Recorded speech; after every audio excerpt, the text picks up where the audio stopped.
Bueno, en este primer bloque de Zona Crítica nos visita Andrés Clausen, que es asesor del equipo de la Pastoral Social de la Arquidiócesis de Santa Fe.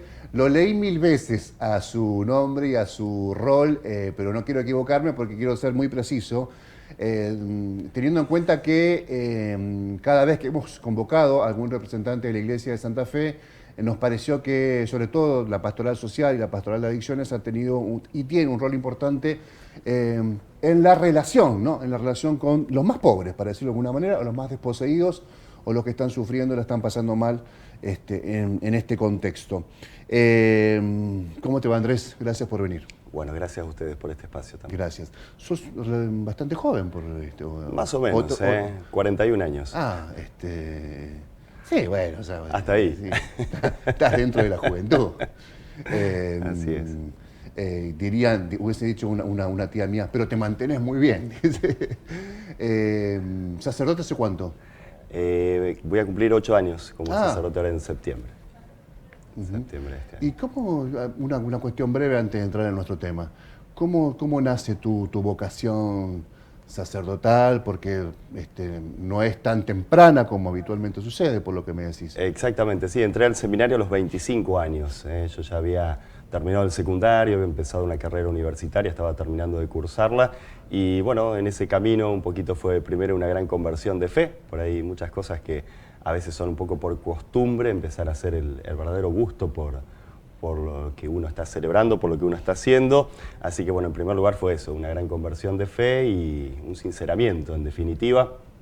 Y después vino lo del llamado, en una etapa en donde bueno, uno por ahí termina el secundario, empieza una carrera que no me dejan de gustar, ciertas cuestiones que uno a veces sigue leyendo también, pero que bueno, que no me terminaban de llenar, y ante ese vacío, bueno, la gran pregunta, ¿qué es lo que quiero, digamos, para toda la vida? Digamos, ¿qué es lo que quiero de aquí en adelante? Y bueno, ahí apareció el camino de discernimiento, que bueno, como te decía, a los 25 años entré al seminario, pero bueno, no es un tubo que se entra por un lado y se sale sacerdote, sino que justamente es profundizar ese discernimiento y un poco ir confirmando eso que por ahí aparece en un principio. Bueno, hay que ir confirmando esa vocación. La Iglesia es la que termina confirmándola en cuanto a lo que puede ir observando en todo ese camino y bueno, por supuesto la decisión en la libertad también del candidato. ¿Y previo a los 25 vos venías madurando esta idea? ¿Se te había atravesado en algún momento o recién aparece, digamos, en Sí, estando concretamente en la facultad. Cuando era chico había algunas inquietudes y demás, pero cuestiones que después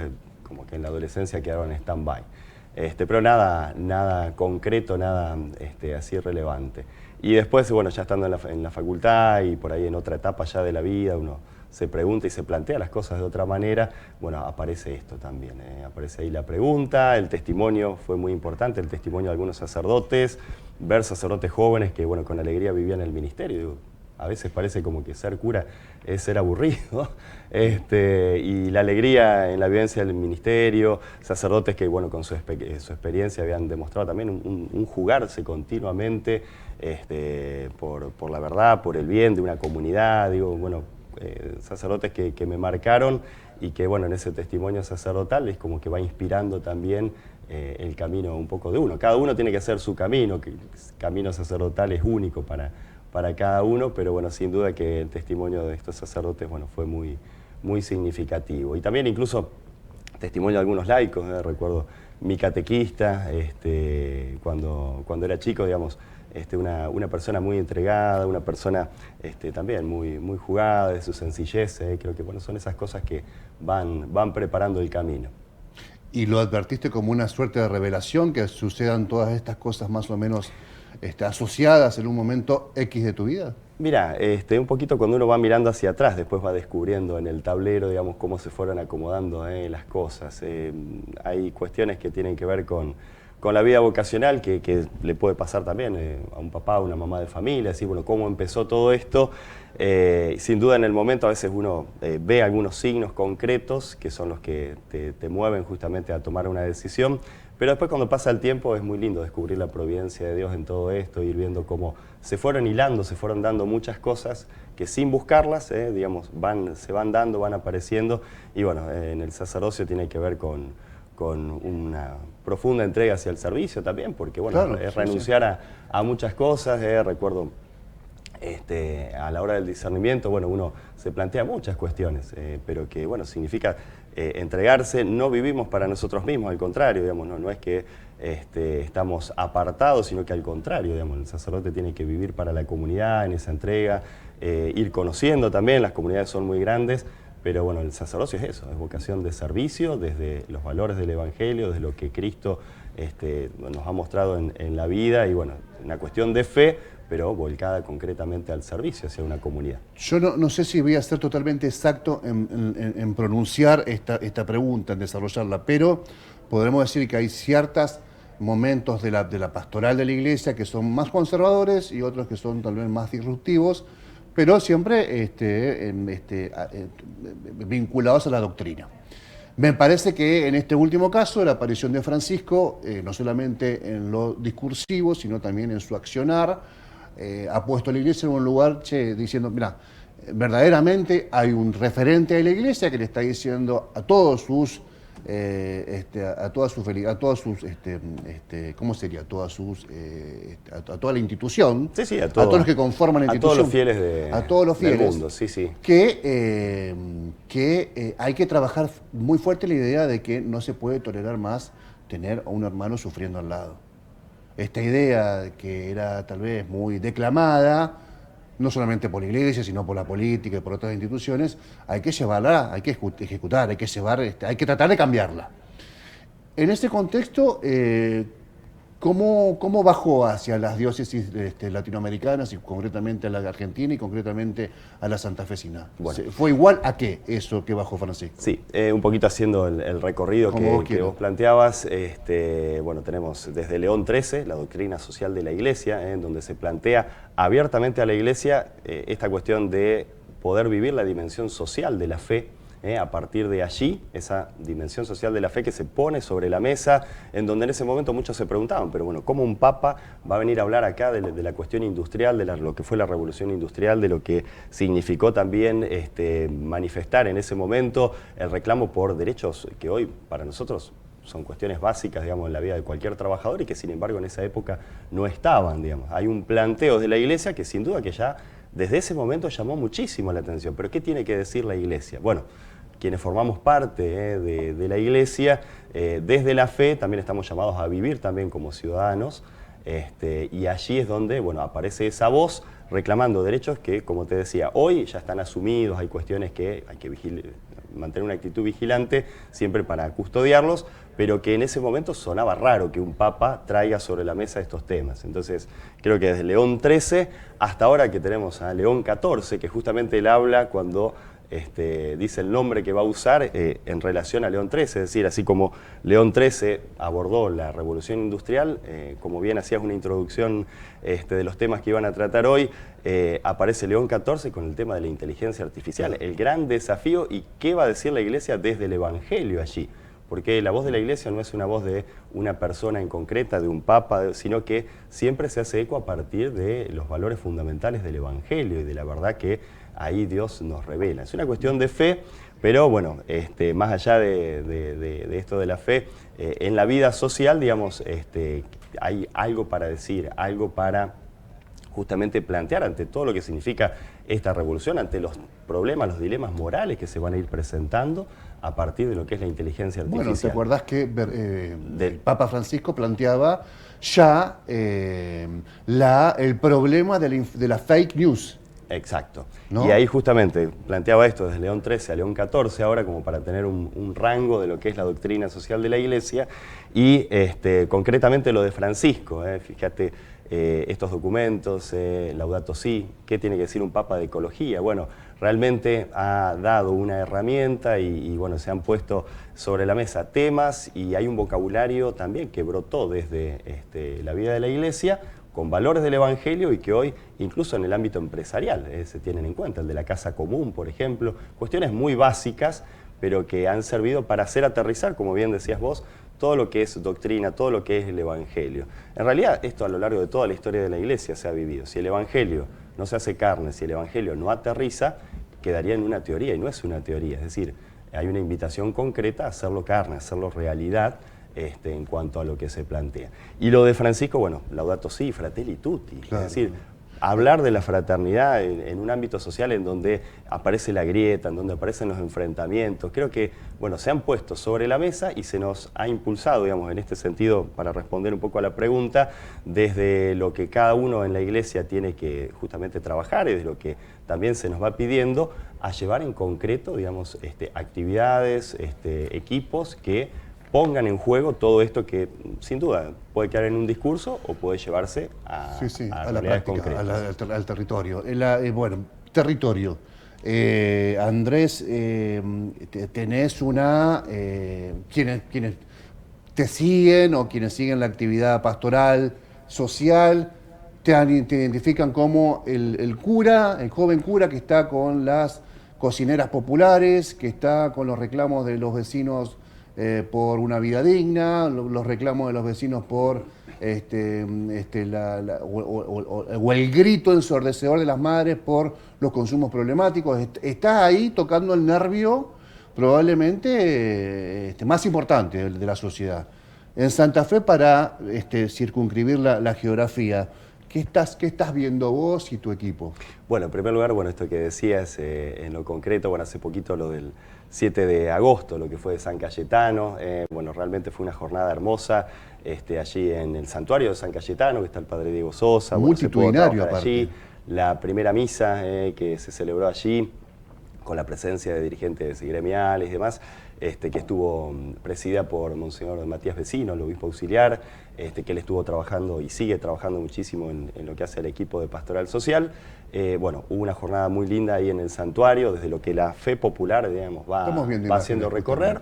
Y bueno, también apareció allí un pedido de la bendición de las herramientas de trabajo. Había un reclamo concreto por quienes están trabajando en los merenderos, algo que, si hacemos un poco de memoria, surgió, o sea, fue el gran despertar, la eclosión cuando fue la crisis del 2001, fue la salida que en muchos barrios se encontró, porque, bueno, ante el hambre, muchas personas, incluso con recursos propios, fueron armando estos merenderos que permitieron salir un poquito de esa situación que justamente nos hacía poner ahí sobre la mesa un valor clave, un elemento fundamental de la pastoral, de la doctrina social de la Iglesia, perdón, sí, que es la solidaridad. Claro, Y creo que muchas de las crisis que fuimos atravesando tienen que ver con ese valor concreto que está en el entretejido social y que no lo tenemos que perder. Entonces, un poquito, bueno, ese día también fue el acercar la bendición de Dios.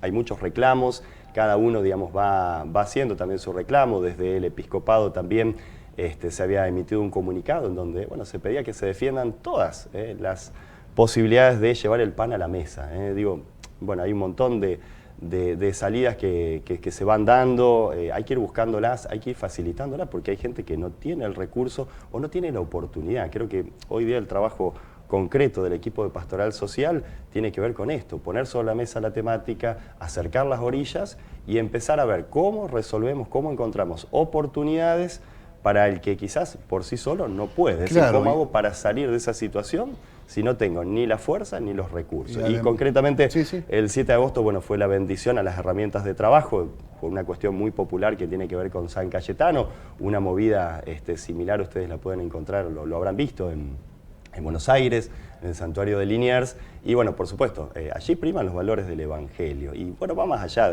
del Padre Andrés, digamos, hay muchísimos sacerdotes en la diócesis que bueno, en el silencio, todos los días se van entregando a su tarea pastoral, que están viviendo esta realidad concreta de los barrios, y que desde nuestra actividad pastoral también nos toca ir escuchando muchas veces hay el dolor, el sufrimiento de los que justamente menos oportunidades tienen y menos recursos tienen y que no pueden salir por sí solos. Justamente esa es la tarea.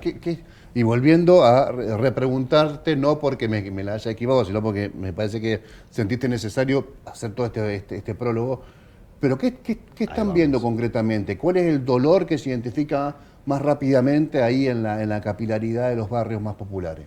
Bueno, hay un reclamo, bueno, por oportunidades de trabajo, porque hay un deseo de trabajar, hay un reclamo por, bueno, en el caso de este reclamo concreto, que haya un marco que proteja también a los que, bueno, solidariamente están trabajando en esos merenderos. Hay reclamos concretos, bueno, que tienen que ver con la lucha contra las drogas, el daño, digamos, que aparece también en los barrios. Hay reclamos concretos que tienen que ver, bueno, con los problemas que se van dando en una sociedad que se ha vuelto muy compleja, en donde, bueno, el tema también de la salud mental, la discapacidad, o sea, un montón de cosas que están sobre la mesa hoy y que como que están allí muy a flor de piel, justamente, en el dolor de los que están atravesando esas situaciones. En cada uno de los barrios, digamos, hay una realidad muy particular, o sea, cada barrio tiene sus características, pero bueno, en general un poco es esto. Y bueno, como te decía, más allá de un sacerdote en particular, digamos, como iglesia, de hecho estoy en la Pastoral Social, que es un equipo de laicos al que estoy acompañando y que, bueno, vienen trabajando justamente desde antes que yo ingrese, yo hace poquito que estoy en la Pastoral Social, y bueno, concretamente allí es donde, bueno, tenemos que ir acercándonos, ir escuchando también la realidad y, como te decía antes, ir acercando orillas para encontrar soluciones. Sí. Hay cuestiones que desde la Pastoral Social, concretamente, yo no puedo tener la solución para todo. No, pero sí empezar a abrir caminos creativos que, al encontrarse las partes, puedan ir encontrando justamente esas soluciones. Yo lo que advierto que la pastoral, por lo menos lo que conocí de Matías y lo que conocí de su trabajo y lo que, digamos, que hay un legado que creo que vos estás recogiendo de todo ese laburo, no se circunscribe a la contención espiritual. Por más de que suene un poco viciado, no deja de ser un reclamo político también cuando se articulan con otras instituciones, las gremiales, las cocineras, los que trabajan en el territorio con los consumos problemáticos. Ahí hay una conexión que me resulta interesante porque no hasta hace mucho que la Iglesia esté acompañando, incluso firmando un documento, que es un documento en definitiva, insisto, político, de reclamo a las autoridades para que le presten atención a estas problemáticas, me parece interesante. Sí, siempre la Iglesia, digamos, todo lo que tenga que ver con las personas, digamos, la Iglesia tiene que hacer sonar la voz en cuanto a la realidad concreta de lo que nos invita a vivir el Evangelio. Hoy podríamos hablar de un montón de indicadores, de encuestas, de valores, los especialistas las necesitan, por supuesto, porque, bueno, son las herramientas que tienen para, bueno, después ir tomando decisiones, pero lo que siempre recordamos es que detrás de cada indicador, detrás de cada encuesta, hay una persona, hay una realidad concreta, y eso es lo que nosotros queremos ir poniendo de manifiesto. Entonces, bueno, ahí a donde los derechos de las personas están en peligro, ahí a donde hay situaciones de vulnerabilidad, ahí donde hay situaciones en donde faltan oportunidades, bueno, el Evangelio y, bueno, como decías vos, el Papa Francisco nos invita a poner la mirada claro, siempre en el más indefenso. En el que menos oportunidades tiene. Por eso, digamos, la voz de la Iglesia siempre, desde el Evangelio, va a tener ese peso, digamos, en el sentido de que nos hace poner la mirada ahí a donde quizás sería más fácil no mirar. Y también rescatando este principio, bueno, el Papa Francisco también lo afirmaba, pero que, bueno, está a lo largo de todo el Evangelio. Desde una cuestión de fe, bueno, nadie se salva solo. Si lo queremos ver desde una cuestión de fe, incluso los sacramentos en la vida de la Iglesia siempre son recibidos a través de otro. Siempre tenemos que ir hacia alguien, sí. Hay una mediación. Y eso tiene una sabiduría en cuanto a nuestra condición humana, lo propio de lo que hace la antropología. Siempre abrirnos hacia otro. Pero incluso si vos me decís, bueno, che, mirá, Andrés, no tengo fe, no creo en Dios. Bueno, también yo te diría lo mismo. Mira, no te vas a salvar solo. En cualquier situación. Siempre necesitamos los unos con los otros ir apoyándonos. Y creo que hoy la pastoral social, como a lo largo de toda la historia, tiene que poner sobre la mesa esta realidad concreta. No es que, bueno, sea un reclamo político porque está esto, está el otro, sino que es algo que brota del Evangelio, vivirlo en lo concreto y poder ver a través de la verdad del Evangelio. Ese es un poco el sentido. No es un encolumnamiento político, una cuestión que depende de quién está de turno, sino que tenemos que ser fieles ahí a la verdad del Evangelio. Sí, Jesús, yo creo que lo es. Yo creo que lo es. No sé si es partidario. No se casó con nadie. No, yo no sé si es partidario, pero el Laudato Si es un pronunciamiento político de Francisco. Laudato Si pone sobre la mesa un problema gigante. A nivel mundial.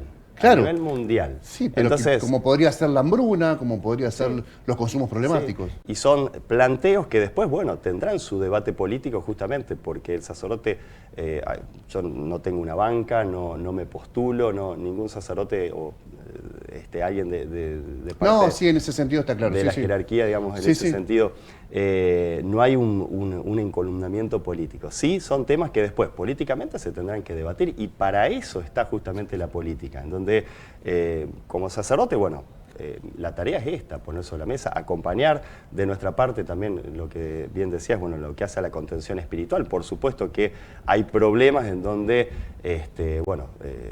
antes de la contención espiritual incluso hay que buscar soluciones concretas por cuestiones humanitarias. Entonces hay que partir de una base. Pero bueno, por sobre todas las cosas esto, son temas que evidentemente van a tener después un ida y vuelta político. Cuando uno pone sobre la mesa esto, a lo largo de la historia de la Iglesia y concretamente en nuestra arquidiócesis también, quienes han puesto sobre la mesa estos temas y sin duda que después empieza el ida y vuelta. Pero justamente la política tiene que empezar en ese sano diálogo en donde no se trata de un enfrentamiento, tenemos que salir de eso. Fratelli Tutti, por ejemplo, Sí. lo plantea concretamente. ¿Y queda... qué hace? ¿Política? No, hace un planteo de cómo deberían cuidarse ciertos códigos, valores que en la política ayudarían a resolver realmente los problemas de la gente. Sí. Me queda nada, pero yo te escucho, pero me queda nada para la entrevista, porque tengo otra invitada. Ahora te digo esto, capaz que es algo muy personal. A mí me parece que la Iglesia se acerca más al que no es feligrés cada vez que desde un púlpito un sacerdote dice: es cruel pasar la motosierra con los jubilados, que cuando tal vez busca la vuelta para hacer un discurso descremado y critica que tal vez habría que observar que todos vivamos con un piso mínimo de dignidad. No sé, me parece que por ahí decir las cosas como son puede tener un costo. El que creer que estás allí confundiendo el púlpito con la tribuna. Pero en definitiva eso va a tener me parece, ¿no? una respuesta no solamente hacia dentro de la feligresía, sino también a aquel que no lo es. Pero es una mirada personal, no la tenés que compartir, si no querés. Gracias por la visita. No, por favor, gracias a ustedes. Y te esperamos cuando, por cualquier movida que organicen, los tenemos presentes para hablar de eso. Bueno, muchas gracias. Muchas gracias. Andrés Clausen, asesor del equipo de la Pastoral Social de la Arquidiócesis de Santa Fe. Hablando de muchos temas, una linda charla. Vamos a la pausa.